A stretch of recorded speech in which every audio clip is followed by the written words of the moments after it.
சித்ரா சித்தர் ஸ்ரீமகான் சுருளி சுவாமிகளின் வாழ்க்கை வரலாற்றை தஞ்சை தமிழமுதம் வாயிலாக பதிவிடுவதில் மிக்க மகிழ்ச்சி அடைகின்றோம். சுவாமிகளின் வாழ்க்கை வரலாறு ஒவ்வொரு ஞாயிற்றுக்கிழமைகள் தோறும் ஒளிபரப்பு செய்யப்பட்டது. தவிர்க்க முடியாத சில காரணங்களினால் தொடர்ந்து பதிவிட முடியவில்லை.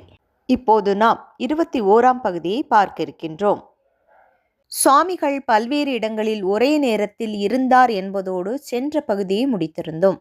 வாங்க அதன் பிறகு நடந்த நிகழ்வை இந்த பகுதியில் தெரிந்து கொள்ளலாம். அதவத்தூரில் செந்திலாண்டி அம்பலக்காரர் என்பவர் வீட்டில் சுருளி சுவாமிகளுக்கு விருந்து வைத்தார். விருந்துண்ணும் போது சுவாமிகள் இலுப்பூரில் சுப்பா நாயக்கர் வீட்டில் சுவாமிகளுக்கு பாத பூஜை நடப்பதையும் அங்கு யார் யார் வந்திருக்கிறார்கள் என்பதையும் விருந்துண்ணும் மக்களிடம் கூறிக்கொண்டிருந்தார். அனைவருக்கும் ஆச்சரியமாக இருந்தது. குழப்பத்துடன் சுவாமிகளை வணங்கிவிட்டு சென்றனர்.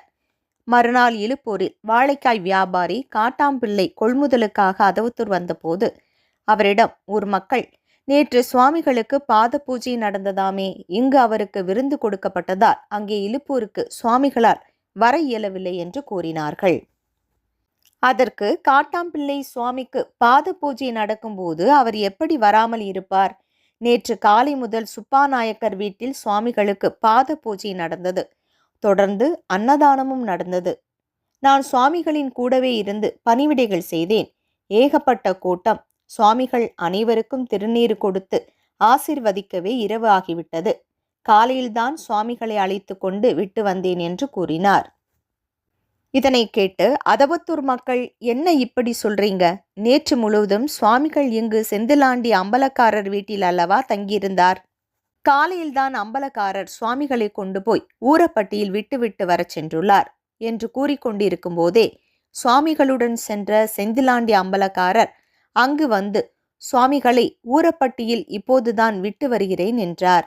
அனைவரும் சுவாமிகளின் சித்து நிலையை எண்ணி வியந்தனர்.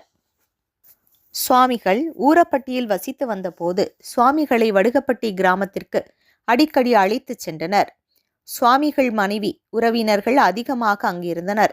எனவே சுவாமிகளை வடுகப்பட்டியில் வந்து வசிக்குமாறு உறவினர்கள் வற்புறுத்தினர்.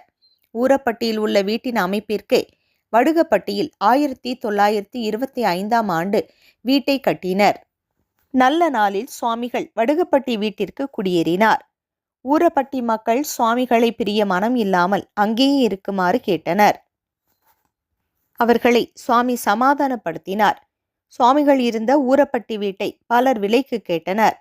ஆனால் சுவாமிகள் அவருக்கு பணிவிடை செய்யக்கூடிய நாராயணகாரியருக்கு குறைந்த விலைக்கு வீட்டை விற்றார். இப்போது அந்த வீட்டில் நாராயணகாரி வாரிசுகள் வசித்து வருகின்றனர்.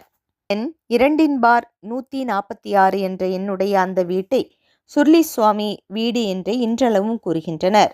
இவ்வூர் மக்கள் முக்கிய காரியங்களுக்கு செல்லும் போது இவ்வீட்டின் வாசலை நோக்கி வணங்கி வாசல் மண்ணை எடுத்து நெற்றியில் பூசிக்கொள்வதை வழக்கமாக கொண்டுள்ளனர். ஊரப்பட்டியில் உள்ள மக்களால் சுவாமிகள் அமர்ந்திருந்த ஒரு பாறையை சுருளி சுவாமி என்று இன்று வரை அழைக்கின்றனர். சுவாமிகள் ஒரே நேரத்தில் 2-3 காரியங்களை செய்து முடிப்பவர்.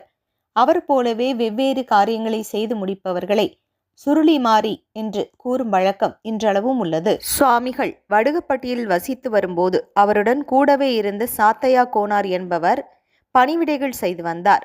உறவினரான கோவிந்தசாமி பிள்ளை என்பவர் எந்நேரமும் சுவாமிகளுடன் எப்போதும் துணையாக இருந்து உதவிகள் செய்வதும் சுவாமிகளுடன் சொக்கட்டான், தாயக்கட்டை போன்ற பொழுதுபோக்கு விளையாட்டுகள் விளையாடவும் பேச்சு துணையாகவும் மிகவும் நெருக்கமாகவும் இருந்து வந்தார். சுவாமிகள் தினசரி காலையில் எழுந்ததும் கிராமத்தின் வடக்கே உள்ள ஏரிக்கரையில் உள்ள அடர்ந்த மரங்கள் நிறைந்த புதர் பகுதியில் உள்ளே சென்று வெகுநேரம் கழித்து வீட்டிற்கு திரும்புவார். ஒரு நாள் இதனை கண்ட கோவிந்தசாமி பிள்ளை சுவாமிகளிடம், அப்புதர் பகுதிக்குள் போய் என்ன செய்கிறீர்கள்? ஏன் இவ்வளவு நேரம் கழித்து வருகிறீர்கள் என கேட்டார். அதற்கு சுவாமிகள் கோவிந்தசாமியை அழைத்து கொண்டு அந்த புதர் பகுதிக்குள் சென்றார். புதருக்குள் சுவாமி அழைத்து சென்று கோவிந்தசாமியிடம் காட்டியது என்ன? காத்திருங்கள், அடுத்த பதிவில் காணலாம்.